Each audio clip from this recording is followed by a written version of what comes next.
Bonjour, aujourd'hui je vais vous montrer comment on déplace un rosier.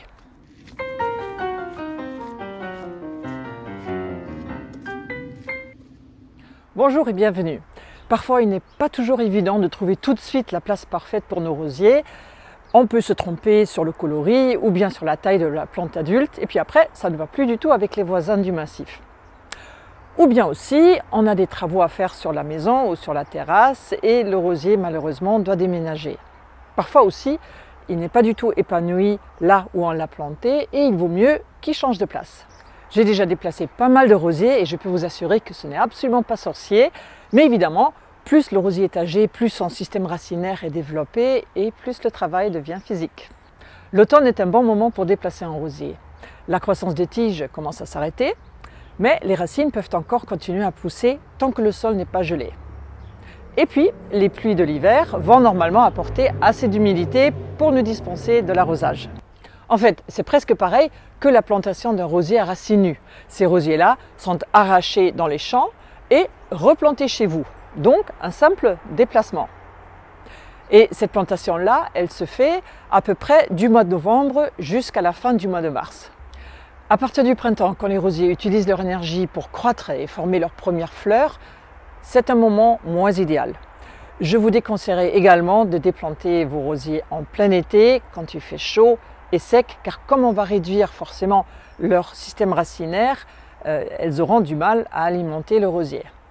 Ceci dit, j'ai déjà été obligée de déplacer 5 rosiers The Fairy en plein mois de juin et je ne donnais vraiment pas cher pour leur peau, mais j'ai bien surveillé l'irrigation pendant tout l'été et l'année d'après, ils sont redevenus féeriques. Alors, je ne vous le conseillerais quand même pas, mais si vous avez un rosier qui n'est pas un rosier très rare ou auquel vous tenez particulièrement parce qu'il est chargé de souvenirs, vous pouvez quand même tenter le coup. Mais pensez donc à surveiller l'humidité du sol. Alors j'ai comparé ces déplacements à la plantation d'un rosier à racines nues, mais ce n'est pas tout à fait pareil. Parce que les rosiers à racines nues qui arrivent bientôt dans les catalogues auront en général 2 ans. Votre rosier que vous voulez déplanter a au moins 1 an de plus, voire 5, 6, 10 ans de plus. Et plus une plante est âgée, plus elle sera stressée par un déplacement. Donc changer un très vieux rosier de place, il faut être réaliste et forcément un peu risqué. Le rosier que je voudrais déplacer aujourd'hui est ici. C'est une création de Jeanlin Lebrun de Bellarossa et il s'appelle Jeannette et Paul. Il est en place depuis 2 ans et demi à peu près. Il a une très belle teinte rouge framboise, mais cette teinte-là malheureusement ne s'accorde pas du tout avec les voisins du massif. Avant de déterrer votre rosier, préparez d'abord le trou de plantation. Comme ça, il ne restera pas trop longtemps sans être en terre.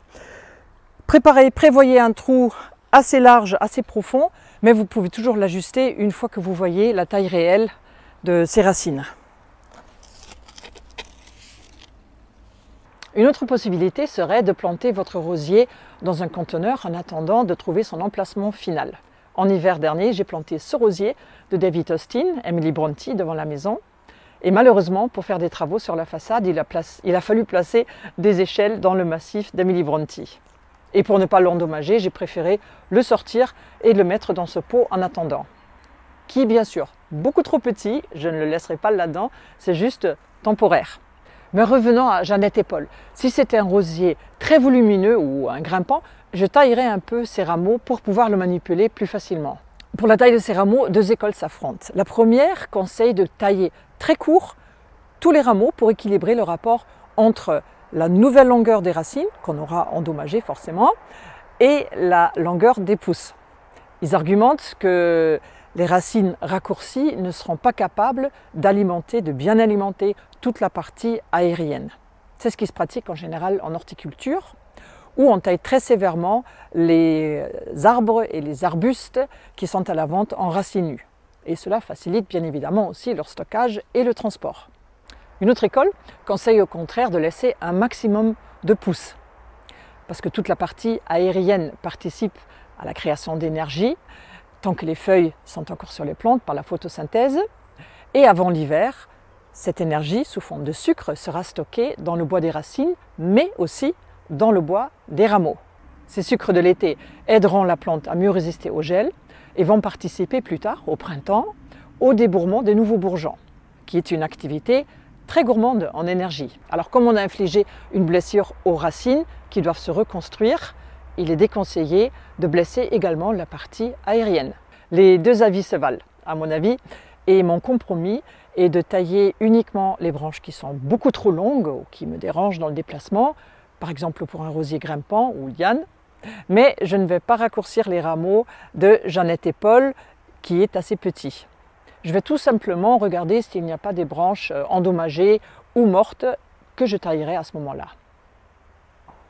Voilà l'essentiel et maintenant il faut juste que j'arrive à déterrer donc ce rosier sans trop casser son système racinaire. Donc je commence à détourer un peu à l'extérieur.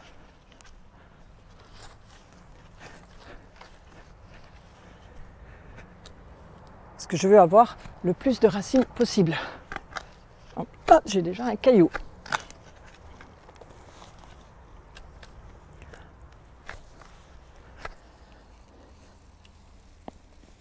Alors je fais des mouvements de levier, mais ce qui est difficile, c'est qu'il y a un pivot central, une racine qui descend très profondément. Et pour enlever cette dernière, il faut que je m'y mette.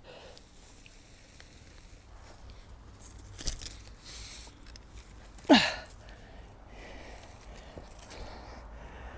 voilà. Ah, une chose qui est intéressante, je n'avais pas vu ça, il y a une partie, hop là, regardez, qui s'est affranchie, où j'ai sectionné la racine, je ne sais pas, mais en tout cas, je vois que c'est pas un gourmand, c'est exactement le même. Eh bien, ça me fait deux rosiers. Très bonne surprise. Voilà, donc là, on va à son nouveau emplacement, le trou que j'ai préparé tout à l'heure. Alors vous voyez, il reste quelques grosses racines, quelques petites racines très fines, mais normalement ça devrait aller. Alors, je l'ajuste dans le trou et je me rends compte qu'il est assez profond et assez large. C'est parfait. Maintenant, j'ai plus qu'à remettre la même terre que j'ai sortie du trou et je ne vais rien rajouter. Je ne vais pas mettre de fumier, je ne vais pas mettre de l'engrais. Je vous l'ai déjà expliqué. On met juste de la terre.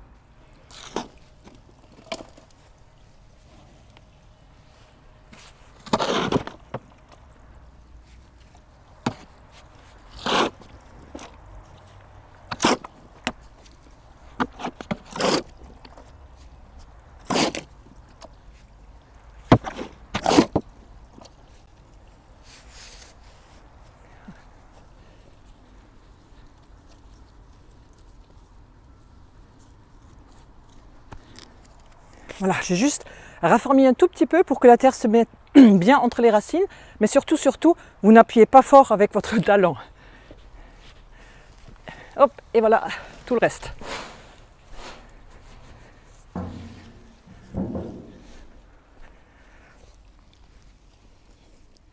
Et pour finir, je vais arroser un petit peu mon rosier, mais alors je n'insiste pas trop, juste assez pour chasser les poches d'air. Il a beaucoup plu, donc la terre est suffisamment humide en ce moment et elle le sera encore. Voilà, ça suffit amplement.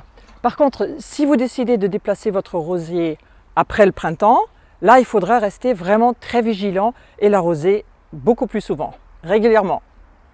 Avant de vous laisser, je voudrais vous remercier pour toutes vos suggestions et idées que vous avez laissées suite à mon sondage. Vos gentils commentaires me font toujours très chaud au cœur et n'hésitez pas, si vous avez des questions, laissez-les-moi dans la boîte à commentaires. Si j'ai la réponse, ce sera un plaisir pour moi d'y répondre. Et je vous dis à très bientôt!